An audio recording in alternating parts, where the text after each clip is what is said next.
Kasus pesulap merah kembali menjadi perbincangan panas setelah Marcel Radival menanggapi keras video seorang alumni pondok pesantren Lirboyo yang mengancam akan mengirim santet ke Trans 7. Alih-alih takut, pesulap merah justru menantang balik dengan nada sinis dan skeptis, menilai ancaman tersebut tidak lebih dari omong kosong tanpa bukti. Ia bahkan dengan berani menjadikan dirinya sebagai target santet, menyatakan siap menanggung dosa siapapun yang berani mencoba. Tidak tanggung-tanggung, Marcel juga menjanjikan hadiah fantastis berupa rumah tunai dan uang 25 juta rupiah per bulan seumur hidup bagi siapapun yang bisa membuktikan bahwa santet benar-benar ada dan berhasil mencelakainya. Dalam unggahannya di media sosial, pesulap merah juga menegaskan bahwa langkahnya bukan untuk memihak Trans 7, melainkan sebagai bentuk perlawanan terhadap praktik dan ancaman yang menyesatkan masyarakat. Ia menyinggung kembali tragedi kelam pembantaian dukun santet di Banyuwangi pada 1998 sampai 1999, di mana fitnah tentang ilmu hitam menyebabkan banyak korban jiwa tidak berdosa. Marcel menilai kepercayaan terhadap santet hanyalah bentuk kebodohan yang terus diwariskan dan menyerukan agar masyarakat berhenti menakut-nakuti publik dengan mitos tersebut. Saya Muhammad Al-Nawashi, asal dari Banyuwangi. Kalau boleh santet halal, saya santet. Betul.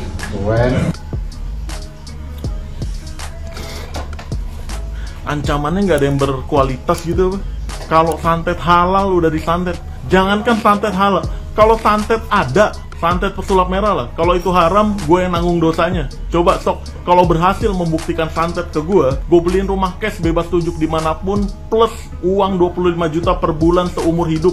Sok, jangan banyak bacot, udah. Kalau emang nggak berani aja, nggak bisa apa-apa gitu, udah selesai. Jangan sok-sokan bawa-bawa santet halal.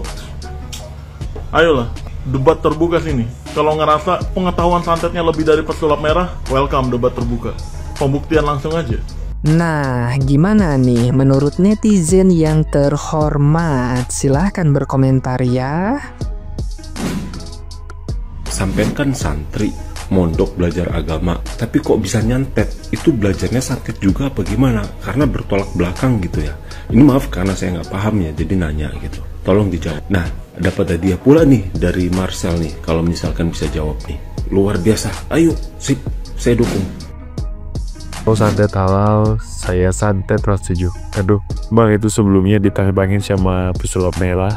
Katanya kalau bisa nyantet dia, bakal dikasih rumah bebas, pilih di mana aja. Dan satu lagi bang, abang belajar agama, paham agama, tahu aturan agama, tapi kok bawa-bawa santet ya? Gimana nih bang, tuh belajar agamanya bang? Tuh, ditungguin. Kalau santet itu halal, sudah saya santet ini Trans 7. Yang jadi pertanyaannya, emang santet beneran ada?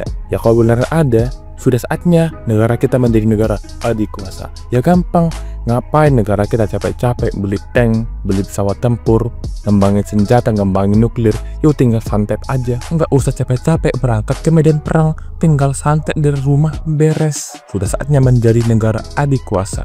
Yeay. Katanya beragama, kok percaya santet? Aneh. Guys, wis ndelok videone si pesulap merah bro guys. Ceritanya gini. Jadi waktu mediasi santri alumni santri Lirboyo ngomong ya Pak. Lek misale santet kuwi halal, wis tak santet. Mbok sapa sing ambek disantet? Ditanggepi lah karo pesulap merah ya Pak. Ditanggepi. Gak usah mikir halal haram, lek misalnya santet biyen lek santet tenaku ya kan. Lek Petre dosane aku sih nanggung, set dia pesulap merah ngono ya kan. Lek misalnya kuwi berhasil nyantet aku ya kan, wis tak wehi omah ning di lokasinya bebas tunjuk plus tak wehi duit 25 juta per bulan seumur hidup. Bayo jan gak main-main iki pesulap merah iki ya kan. Tapi butuh lek gue iso nyantet aku gitu. Terkait dia nek pesulap merah gak percaya santet guys. Kemudian mesti enak tantangan wong sopoe pon nyantet pesulap merah, tapi ket saiki wong sing sehat iso dolanan TikTok, iso nggawe konten gitu. Lek menurutmu piye Zal? Menurutmu piye komen ning iso dijal? Ya, video ini lagi rame banget beredar di media sosial guys, lagi panas-panasnya ya. Dan ini diambil di saat mediasi di Trans 7 kemarin ya, atau kasus Trans 7 kemarin.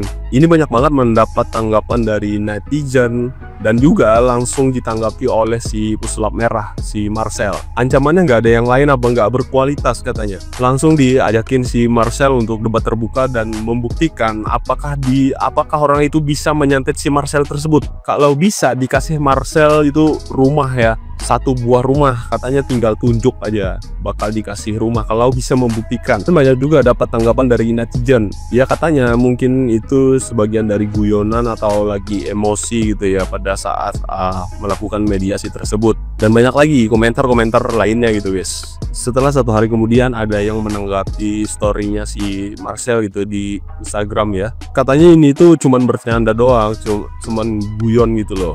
Coba katanya cari video selengkapnya, semua pada ketawa. Dan ini juga mendapat langsung balasan dari Marcel, karena guyonnya memakai kata Banyuwangi dan santet, mungkin next time bisa lebih beradab lagi dalam bercanda katanya. Jadi di sini gue mau disclaimer dulu, yang dibahas ini persoalan santetnya ya, bukan yang kemana-mana. Jadi gimana menurut kalian? Apakah santet itu beneran ada atau hanya bercanda guyon seperti yang dia bilang? Coba tulis pendapat kalian di kolom komentar.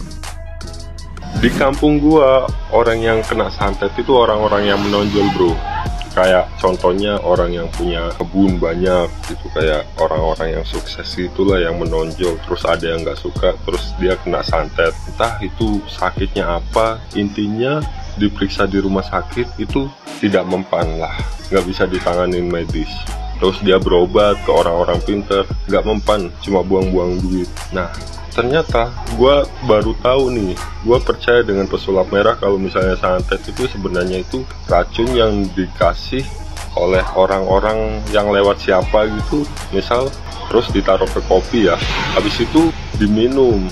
Nah itu racunnya itu racun tertentu yang nggak bisa dideteksi oleh tim medis, tapi orang menyangkanya itu santet soalnya nggak bisa ditanganin tim medis kan, jadi nggak ada yang bisa buktiin ke siapa pelakunya kalau itu sebenarnya isinya racun. Nah dari situ kan udah kelihatan kriminal yang lebih kejam itu yang berbentuk-bentuk santet itu, yang sebenarnya itu bukan santet guys, terus sebenarnya itu racun dikasih ke korbannya.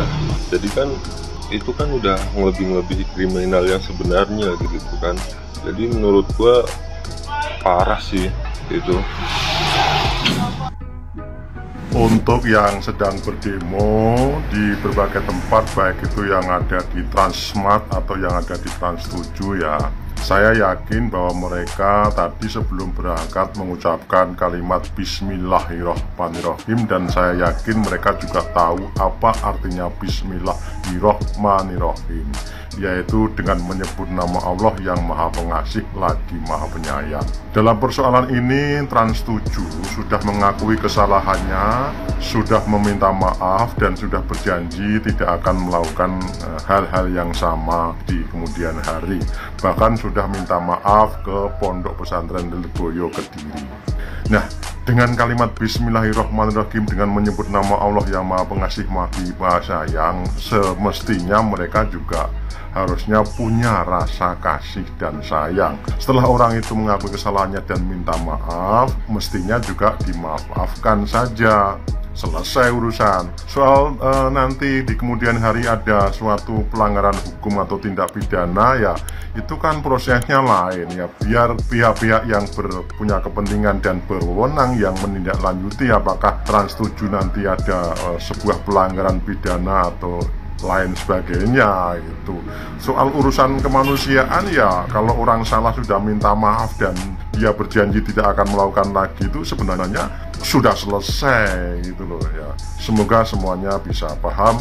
Salam budaya, Rahayu.